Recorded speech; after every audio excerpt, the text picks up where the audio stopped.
video. So in this video, I'm not going to be pulling out the cards. I'm going to be telling you a little bit about myself so you can get a feeling of who's reading you. That is Cherokee for hello. I am unaffiliated Eastern Black Cherokee.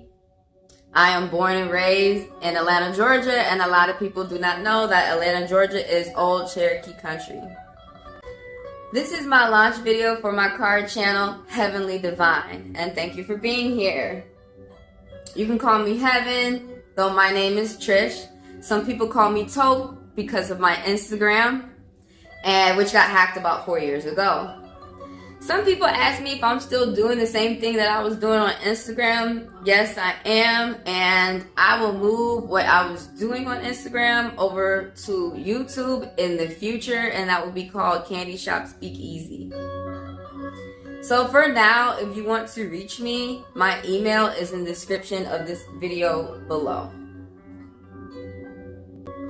So some people do not know that there are different types of readers, and I'm going to go over the 4 main ones. There are more than 4, but there are 4 types of main readers, and there are interpretive, intuition, counseling, and coaching, and some people like to be a little bit of all 4. I am mainly interpretive. I do use my intuition, but not much, because I like to sit on both sides of the table. I like to read and I like to be read. And so I don't like how it feels when the reader is using the cards to judge you. And so I stay away from that. So interpretation means that I'm reading what the meaning of the cards mean. I use my intuition very little because I feel like that's using my opinion. And mainly, I want to stick with what are our spirits saying through the cards. So that's why I heavily rely on interpretation. To be an interpretive reader, you've had to study. And you have to continue to study. Because I'm telling you what the colors mean, what the symbols mean, what the artist meant. I study the deck and I read the artist notes before I read you with these decks. And I'm even telling you what this artist means. So I'm telling you what everything means, the numbers, the symbols, the colors, and that's what interpretation means. I'm telling you what the symbols mean through these cards. And they're forming a picture in your mind. And so you know what the cards are talking about. The other people around you don't really. A lot of people don't know that you need to get a reader that's for you, that understands you, that understands the situation that you're going through. Some readers specialize in certain subjects. Some readers specialize in love. Some readers specialize in money. I specialize in money. And when I was doing psychic fairs, I really enjoy that. I like the people who come by that I read. I noticed that people who read for love, like people will go over to them and they'll be trying to cheat around the cards. And I'm not into that type of lifestyle. So I'm trying to tell you, y'all need to find people who are on the same page as you, the type of reader, kind of like you. They understand you, they have the same style as you, and you need to find a reader that's going to understand your question. I'm noticing that some people are trying to force love readers to read them for money. They're trying to force a political reader to read them for health. You have some readers who can't read for everything, and you have some readers that just specialize in certain subjects. So make sure that you are getting a reader, but of all else, make sure that you're getting a reader that you like and that likes you, because sometimes that's a video that I will do later, running across readers who are being nasty to you in the cards and people who are bullying you in the cards. I'll do a video on that later. I mean, if I probably won't. Tell me in the comments if you want it.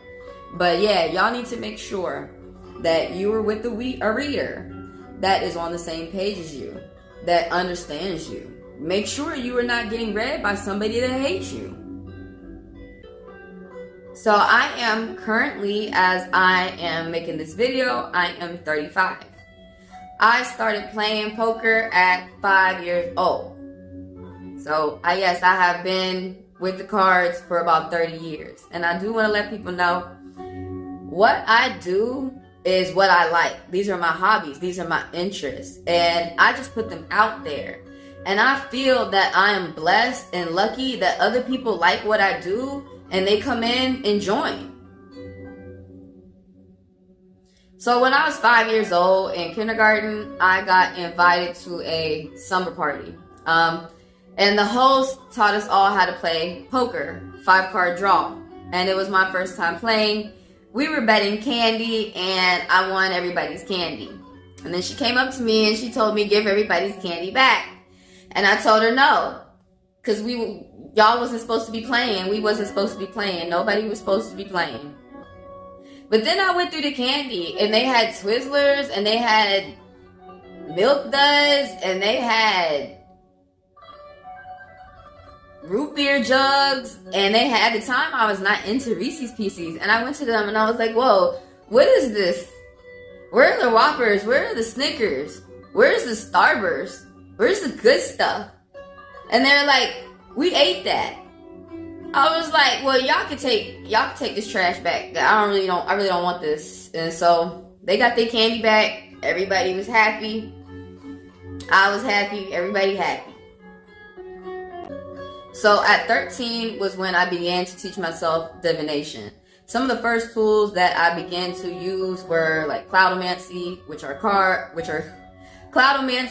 is the clouds, burning, the burning of things, which is reading fire, incense, which is still my favorite, reading incense and reading the smoke.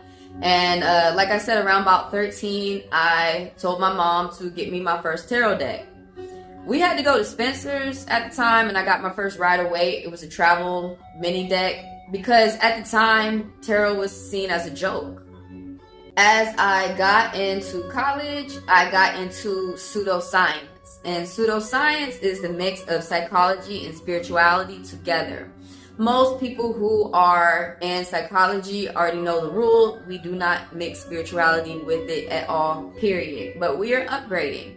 And I have met people who have already mixed it together, and I love the way that they heal people. I love the way that I have seen clinical psychologists read cards for people and heal them. And I love the way I see clinical psychologists read your chart in a way to heal you. It's healing on a deeper level. So that's something that I love.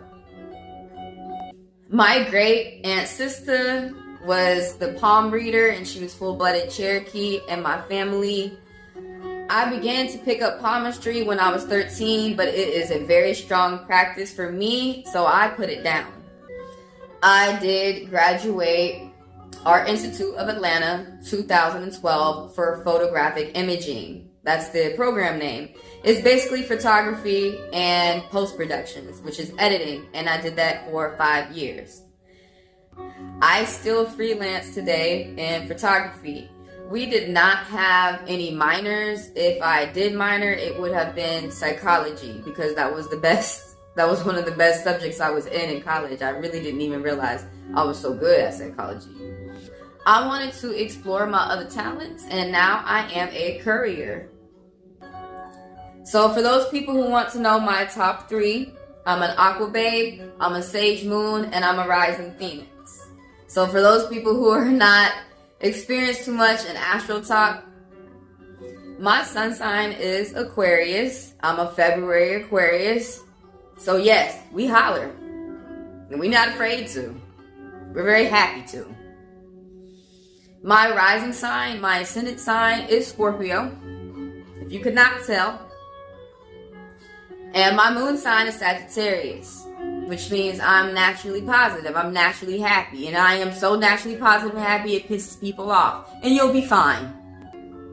So, in the Western world, we go by our sun sign. And I kind of don't really understand why we do that, because your sun sign is what you're supposed to learn to be as you go through this life, Aquarius. So I'm supposed to learn to work with people and learn how friends are going to help me, because throughout my past lives, I've always been solitaire. In this life, I still am solitaire. But in the Eastern world, I have to check to see where somebody's from, because people who are from the East go by my rising sign. So to them, I am Scorpio, and Scorpio is, your rising sign is how you present yourself to the world, how people see you. So in the East, I'm Scorpio. In the West, I'm Aquarius. I am based in Atlanta, Georgia right now, and I do work in Detroit, Michigan about every month.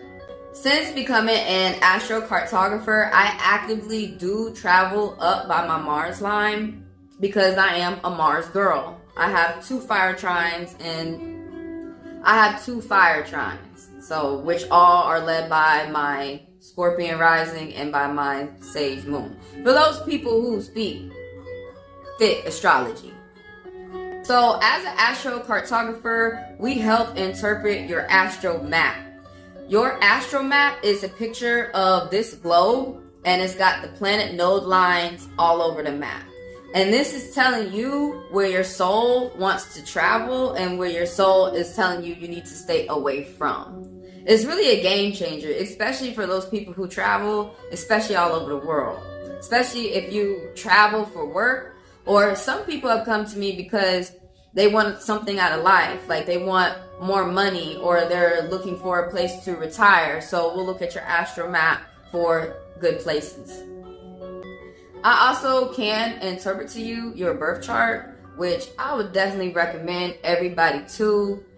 Like Astro Finesse says, I'll put him down in the description below to his channel. As you begin to learn yourself through the stars, you begin to love yourself through the stars. And I really agree. You begin to understand why you're here, what your mission is, and why you're born to the family that you're born to, even if you were born to a hard family, even if you were born in a hard life. I would really suggest people to just read their own chart, especially when you're depressed or when you're sad. Go over your chart over and over again, and it will begin to make you feel better. So I do love music. If you cannot tell, it is within everything that I do. And I am from Atlanta. Everything, we breathe music. If everything we do is music. I did play piano for about 10 years. Can you believe that? Can you believe that? And I was in choir and chorus for 15. On this channel, I do use different divination tools so people can come to clarity about a question. That's what I feel that divination and cards are all about. Nobody's telling you how to think. You're going to tell yourself how to think. It's okay for you to listen to the opinion of other people and to decide how you want to move next. But at the end of the day, God gave you free will, and it's still your choice to move and do what you want to do. Some people, as I was taught, come to the cards for spiritual guidance. It's a spiritual counseling. In my opinion, it's just another way for people to talk. Really, people are able to come to a lot of conclusions, and they're able to solve a lot of problems with just laying their problems out on the table and just beginning to talk. Some people don't have people to talk to, and they're only able to talk to themselves. However, you are able to talk. I feel that that is what the main magic is of the cards and of the tools. It's just people beginning to talk. So I use to read bones, dominoes, incense, smoke, fire, the burning of things, body language, and environments. Because of my Sage Moon, I am a bit of a demon slayer. I teach people how to read the cards, which I don't even like that word because you're more just like freeing people's mind and freeing a place. But I do teach people how to free their mind of negative influences and their space, like their room or their environment.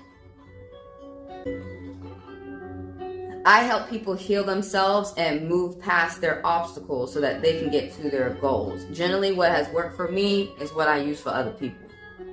So I bring a positive aspect to a read. I bring positive outlooks to readings, because I know that some people read negative, and there's nothing wrong with how anybody reads. As I said to you, I'm really good at not judging people, but I do read the cards in a positive way. I do not like to talk much about me. I'd rather hear about you. On this channel, you are going to see some lecture videos, like where I'm just talking at you straight like this. You are going to see some tutorial videos where I'm teaching beginner readers and advanced. And you are going to see divination reads where I'm using whatever tool that I like to read.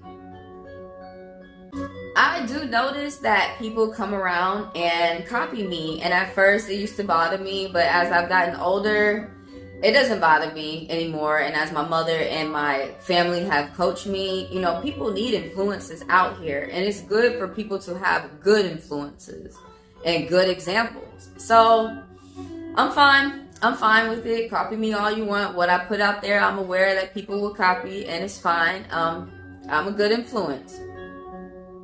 And I'm thankful that you're here. I hope to see you in future videos. I really thought long and hard. There really is no word to say bye. But I say all the time, well, I be saying all the time, let's go, which you could say Amen. And that's really the main reason why I want to register with my tribe, is to make sure that I'm saying everything correct, because I'm relearning everything myself through reading. So thank you for being here, and I hope to see you in future videos.